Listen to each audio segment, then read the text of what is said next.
Okay, the goal of this work is to look at a particular type of periodic function, namely the sine function. Okay, so what we're looking at is when I plug in, say, 30 degrees into sine in your calculator, it spits out 0.5. And when you plug in 60 degrees in your calculator, it spits out 0.866. And when you plug in 45 degrees, it's spitting out the 0.707. And so what we want to do is say I punch in a whole bunch of different values and I plot them. What will the shape look like?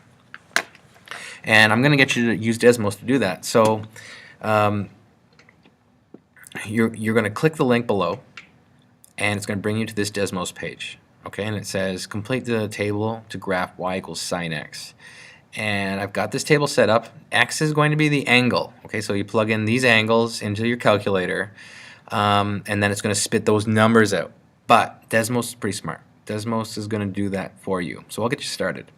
I've set up the graph in particular to show between 0 and say 360 degrees, because notice I want you to go down to 360 degrees, go all the way around and see what sine is going to be. And keep in mind the CAST rule is going to come up. Some are going to be negative, some are going to be positive. And then I'm going to ask you to extend the table to show past 360 degrees what happens. And then I'm going to ask you to graph sine x over top of it after. Okay, so to enter values, all you're going to do is say type sine and then put in the angle that's beside it for the x and hit enter.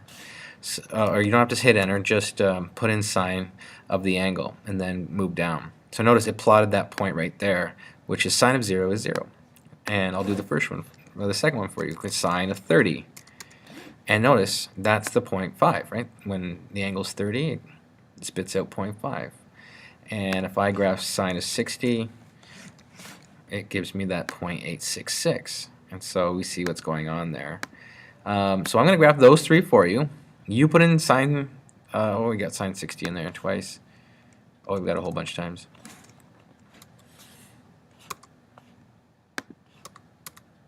There.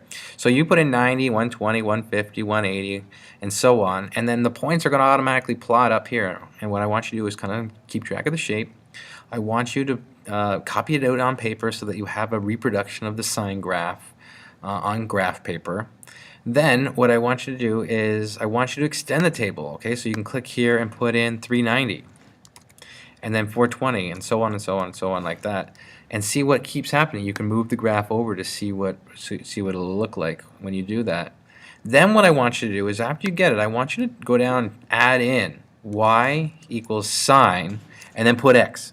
I'm not going to put x in because I'll give it away, but you put in x and then that will graph the actual sine x, and it should go right over top of your dots.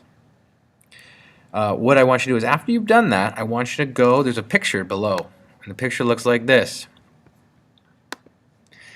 I want you to fill this table in your notes. Okay, so what we're looking at is for sine x, after you graph it, what is the maximum, what is the minimum, what is the amplitude, what's the period, what's the domain, what's the range, give me any x-intercepts, any y-intercepts, give me any x-intercepts.